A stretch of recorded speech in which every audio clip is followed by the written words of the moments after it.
Halo teman-teman, perkenalkan saya Mada Putri Lestari. Di sini saya akan memberikan sedikit pengetahuan tentang bahaya dan upaya pencegahan penyalahgunaan narkoba. Di sini saya akan menjelaskan tentang ganja. Jadi teman-teman pada tahu nggak sih apa sih itu narkoba dan apa sih itu ganja? Jadi narkoba ini kita sudah ketahui. Narkoba ini adalah singkatan dari narkotika, psikotropika, dan bahan aktif lainnya. Pada Undang-Undang Nomor 35 Tahun 2009 tentang narkotika, disebutkan bahwa narkotika ini di satu sisi merupakan obat atau bahan yang bermanfaat di bidang pengobatan atau pelayanan kesehatan dan pengembangan ilmu pengetahuan. Dan sisi lain dapat pula menimbulkan ketergantungan yang sangat merugikan apabila disalahgunakan atau digunakan tanpa pengendalian dan pengawasan yang ketat dan seksama. Jadi teman-teman, ganja ini adalah tanaman perdu dengan nama latinnya itu adalah Cannabis sativa yang mempunyai bentuk daun menyerupai daun singkong yang tepinya itu bergerigi dan berbulu halus. Tanaman ganja ini biasanya dipotong kecil-kecil, dikeringkan dan dicampur dengan tembakau dan digulung menjadi rokok, dan biasanya itu cara penggunaannya itu biasa diisap. Teman-teman bisa lihat gambar pada slide ini. Terdapat daun ganja di mana yang telah saya sebutkan tadi, yaitu berbentuk daunnya itu menyerupai daun singkong ya teman-teman. Kalau jika teman-teman itu pernah melihat daun singkong yang tepinya itu bergerigi dan berbulu halus. Jadi ganja ini termasuk golongan narkotika golongan 1, seperti itu teman-teman. Jadi teman-teman, ganja ini mengandung bahan kimia yang disebut tetrahidrocannabinol atau dapat disingkat itu THC, di mana bahan ini bersifat racun dan dapat mempengaruhi suasana hati, penglihatan, dan pendengaran. Yang tadi saya katakan, ganja ini termasuk narkotika golongan 1, artinya itu narkotika golongan ini hanya dapat digunakan untuk tujuan pengembangan ilmu pengetahuan dan tidak digunakan dalam terapi, serta mempunyai potensi sangat tinggi untuk mengakibatkan ketergantungan. Jadi jika seseorang memakai ganja sekali, 2 kali, itu akan dapat mengakibatkan potensi ketergantungannya itu lebih cepat atau lebih banyak. Begitu ya teman-teman. Iya, jadi teman-teman kita masuk pada efek ganja, di mana efek ganja ini dibagi menjadi dua, yaitu efek penggunaan jangka pendek dan penggunaan jangka panjang. Di mana yang jangka pendek ini terdapat gangguan memori jangka pendek sehingga sulit untuk belajar dan menyimpan informasi. Di mana teman-teman kita tahu kan dalam kita kuliah, sekolah, apalagi teman-teman yang masih SMA ini pasti harus membutuhkan penyimpanan informasi atau kayak penyimpanan, kita harus bisa lebih mengingat pelajaran-pelajaran, kita harus lebih bisa untuk menghafal gitu teman-teman. Tapi seseorang yang telah menggunakan ganja itu dia mempunyai memori yang jangka pendek, jadi dia tuh sulit untuk menyimpan informasi dan sulit untuk belajar. Jadi sebisa mungkin teman-teman untuk menghindari ganja karena dapat mengakibatkan atau berpotensi kepada kerusakan atau uh, apa ya namanya, kegagalan dalam untuk masa depan teman-teman sendiri. Yang kedua itu adalah gangguan koordinasi motorik, mengganggu keterampilan mengemudi dan meningkatkan risiko kecelakaan. Ya, teman-teman kita tahu bahwa mengemudi itu kan adalah salah satu yang benar-benar kita harus perhatikan baik-baik teman-teman. Jika keterampilan kita untuk mengemudi jelek atau tidak baik kan dapat meningkatkan risiko kecelakaan di saat perjalanan kita ya teman-teman. Lalu yang ketiga itu ada perubahan penilaian, peningkatan risiko perilaku seksual. Lalu yang keempat itu dalam dosis tinggi itu dapat mengakibatkan paranoia dan psikosis. Ya, ini teman-teman yang kedua, efek penggunaan jangka panjang atau berat. Itu dapat mengakibatkan kecanduan. Seperti teman-teman tahu, pada umumnya seseorang yang telah menggunakan narkoba sekali, 2 kali, 3 kali, lama-lama ternyata dia mengalami kecanduan. Jadi dia bisa melakukan apa saja untuk mendapatkan narkoba tersebut. Lalu yang kedua itu hasil pendidikan yang buruk meningkatkan kemungkinan putus sekolah.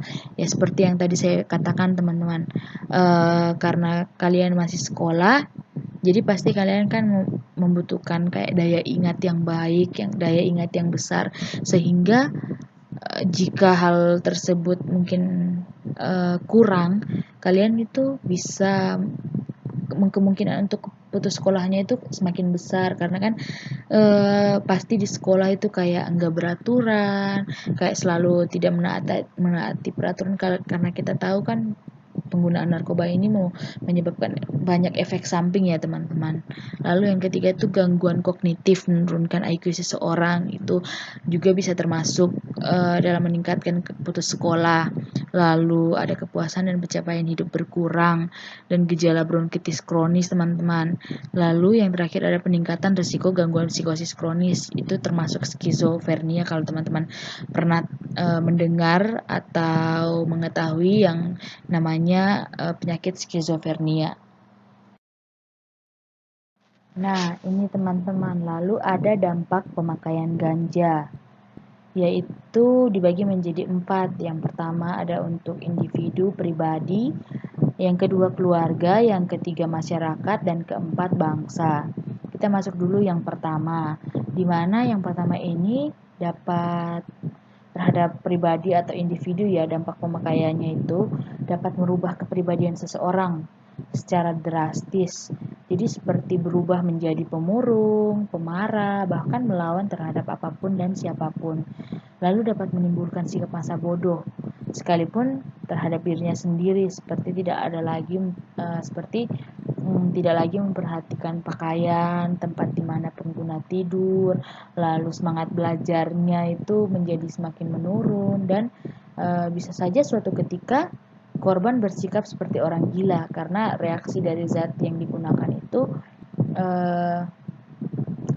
menimbulkan suatu dampak yang merugikan bagi dirinya sendiri. Lalu kita masuk yang kedua untuk keluarga. Wah, di sini tidak segan untuk melakukan pencurian, karena yang kita tahu teman-teman bahwa seseorang yang telah mengalami kecanduan narkoba, dalam hal ini ganja, bisa saja melakukan segala hal untuk mendapatkan ganja tersebut. Nah, bisa dilakukan melalui mencuri uang atau bahkan menjual barang-barang di rumah. Nah, hal itu menjadi sangat ini ya teman-teman, menjadi sangat fatal jika dilakukan. Lalu bisa lagi seseorang tersebut sudah tidak lagi sopan, sudah tidak lagi mengenal sopan santun di rumah, di keluarga, di ayah, di ibu, di kakak, bahkan sampai melawan orang tua.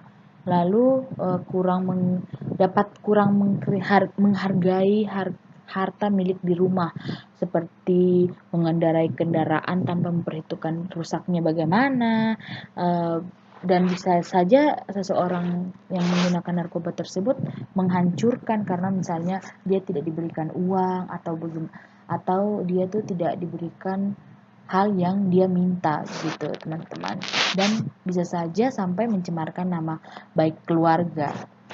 Lalu kita lanjut yang ketiga, terhadap masyarakat. Seseorang yang menggunakan narkoba itu dapat berbuat yang tidak senonoh loh teman-teman kepada orang lain, seperti mengambil milik orang lain demi memperoleh uang. Sama kan teman-teman seperti yang tadi dalam keluarga.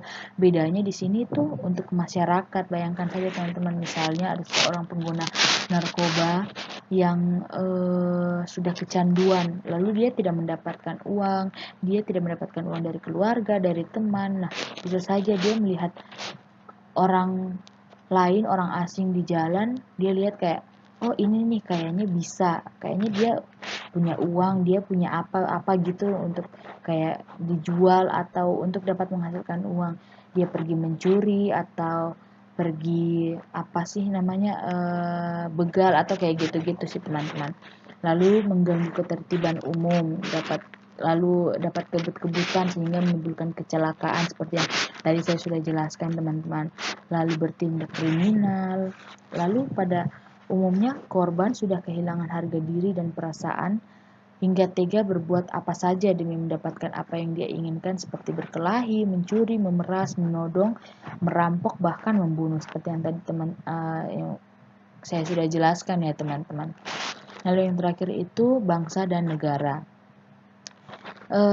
Ini tuh untuk alasannya itu karena merusak generasi masa muda sebagai pewaris bangsa yang siap menerima tongkat estafet generasi dalam meneruskan cita-cita bangsa dan tujuan nasional. Lalu dapat hilangnya rasa patriotisme dan rasa cinta tanah air pada tanah air sendiri, yaitu Indonesia. Jadi dampak-dampak untuk pemakaian ganja itu banyak ya teman-teman. Dan itu tuh sangat merugikan bagi diri sendiri maupun bagi teman dekat, keluarga, semua orang, teman-teman.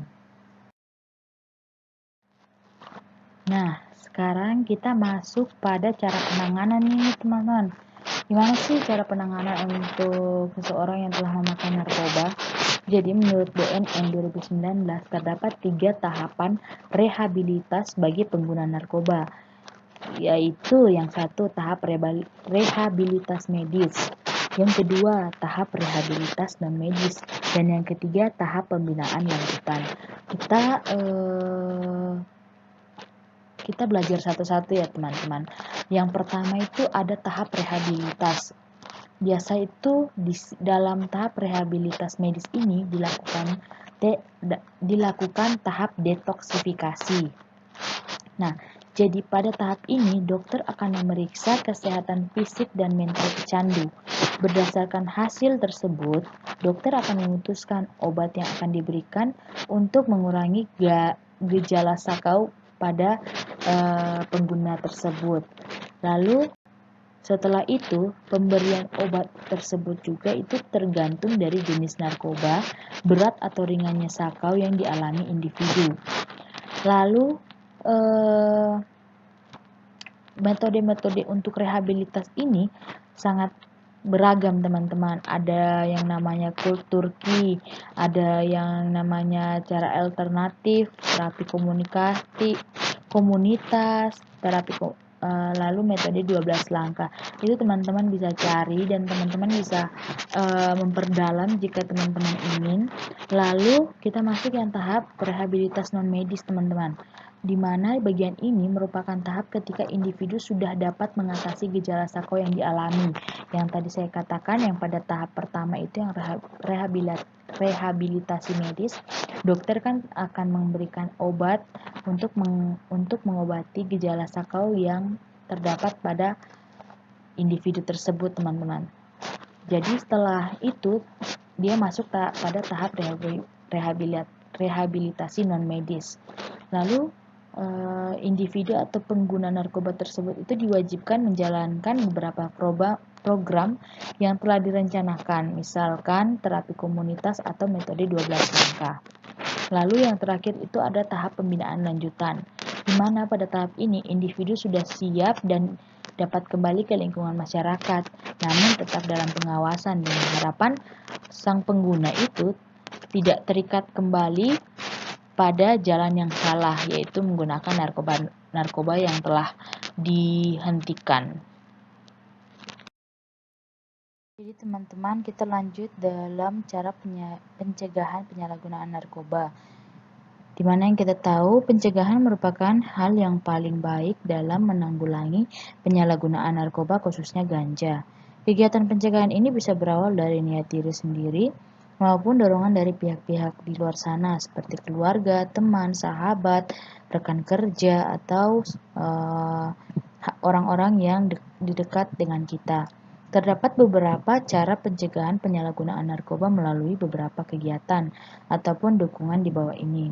Yang pertama ini adalah ada keluarga, rasa percaya diri, pendidikan, lingkungan, perkuat iman dan takwa kepada Tuhan. Yang pertama kita masuk pada keluarga, di mana yang kita tahu keluarga adalah salah satu hal yang penting dalam kehidupan ini. Jadi menjalin hubungan baik antar keluarga itu sangat penting teman-teman. Lalu pengawasan oleh orang tua serta dukungan pada sesama anggota keluarga dapat mencegah keinginan untuk menggunakan ganja atau menggunakan narkoba teman-teman. Lalu keluarga juga ini mampu menjadi tempat yang nyaman di mana suatu masalah datang. Salah satu cara untuk mengatasinya adalah berbicara jujur kepada anggota keluarga atau bisa teman-teman dengan kata lain curhat ya teman-teman untuk mendapatkan solusi dan ketenangan dalam menghadapi masalah yang ada. Karena penyalahgunaan narkoba ini sering muncul sebagai pelarian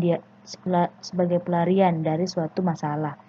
Sehingga keluarga memiliki peran yang sangat penting atau yang sangat besar mulai dari mendidik untuk menjauhi narkoba, memilih-milih pergaulan, serta mengedukasi bahaya narkoba itu sendiri. Selanjutnya itu rasa percaya diri, di mana rasa percaya diri ini sangat penting terutama bagi remaja, bagi teman-teman yang sedang mencari jati diri nih. Jika percaya rasa diri ini rendah, obat-obatan terlarang seperti narkoba ini mungkin bisa jadi pelarian karena dapat dinilai sebagai hal yang keren. Apalagi kalau teman-teman sudah kayak berteman, bergaul dalam circle-nya itu ada salah satu yang menggunakan narkoba, terus kayak bilang ke teman-teman lain, kalian kalau nggak gunain ini, kalau kalian nggak nyoba ini, kalian nggak keren, kalian kayak cupu kayak gitu-gitu, pasti tuh ada rasa keinginan untuk mencoba. Nah dari situ dapat menimbulkan penggunaan narkoba yang berkelanjutan. Betul teman-teman. Yang selanjutnya itu ada pendidikan, di mana pembelajaran yang pernah kita dapatkan mulai dari TK, SD, SMP, SMA hingga perguruan tinggi, tidak henti-hentinya tenaga pendidikan itu menitipkan pesan-pesan kecil dalam pembelajarannya untuk kita jauhi apa yang dinamakan dari narkoba dan dikatakan untuk katakan tidak untuk narkoba. Jadi banyak sekali penjelasan tentang dampak penggunaan juga pemahaman zat apa saja yang termasuk dalam obat-obatan terlarang, sehingga membuat kita sendiri paham teman-teman. Jadi dari pendidikan ini, dari teman-teman SMA, dari teman-teman sudah SMP, SD, pasti teman-teman sering sekali dapat penyuluhan tentang narkoba, hingga mungkin teman-teman bilang kayak, aduh ini lagi, tapi teman-teman ini tuh sangat penting bagi teman-teman agar jangan sampai teman-teman itu salah dalam melangkah untuk kedepannya. Lalu lingkungan tempat tinggal merupakan lingkungan di mana seseorang mampu bersosialisasi dan berinteraksi satu dengan yang lainnya. Lingkungan yang baik akan berdampak baik juga dong terhadap perilaku kita. Lalu tetapi sebaliknya, jika lingkungan tersebut itu banyak orang-orang yang menggunakan narkoba, pasti kita akan juga dapat terjerumus untuk menggunakan narkoba. Lalu yang kelima itu perkuat iman dan takwa. Ini sangkut pautkan ke religius ya, dimana iman yang kuat, takwa kepada Tuhan dan taat beribadah itu dapat mencapai berbagai perilaku untuk menghindari penyalahgunaan untuk menggunakan narkoba. Seperti itu teman-teman. Lalu teman-teman ini yang terakhir, dimana tadi itu cara pencegahan penyalahgunaan narkoba itu kan dari pribadi kita, maksudnya dari lingkungan kita. Nah, bentuk dan ada lagi nih cara pencegahan penyalahgunaan narkoba dengan bentuk dan agenda kegiatan seperti yang pertama itu kampanye anti penyalahgunaan narkoba, yang kedua penyuluhan seluk-beluk narkoba, yang ketiga dapat melakukan pendidikan dan pelatihan kelompok sebaya, yang keempat adalah upaya mengawasi dan mengendalikan produksi dan upaya distribusi narkoba di masyarakat. Jadi banyak sekali teman-teman cara untuk pencegahan penyalahgunaan narkoba. Tetapi ya itu kembali lagi ke pribadi-pribadi masing-masing. Jika memang pribadi kita, pribadi orang-orang itu ada hasrat atau ada keinginan untuk mencoba narkoba itu, pasti saja mau bagaimanapun sudah ada pencegahannya, sudah ada edukasi, sudah ada pemberitahuan, sudah ada himbauan. Tetapi jika memang ada hasrat untuk menggunakannya, pasti saja tetap akan terjerumus seperti itu teman-teman. Jadi saya harapkan pada teman-teman semua yang masih duduk di bangku SMA ini, saya harapkan jika memang sebaiknya jika bisa jangan pernah menyentuh namanya narkoba, biarpun teman-teman kayak kan saya cuma coba sedikit, saya kan cuma mau ini, lebih baik tidak teman-teman, lebih baik katakan tidak untuk narkoba mulai sekarang. Gitu saja dulu teman-teman, mungkin jika ada pertanyaan bisa langsung ditanyakan saja. Semoga pengetahuan yang saya berikan ini dapat bermanfaat bagi teman-teman dan teman-teman bisa selalu jalan di jalan yang benar. Oke teman-teman, terima kasih, sekian dari saya. Assalamualaikum warahmatullahi wabarakatuh. Shalom dan sampai bertemu kembali.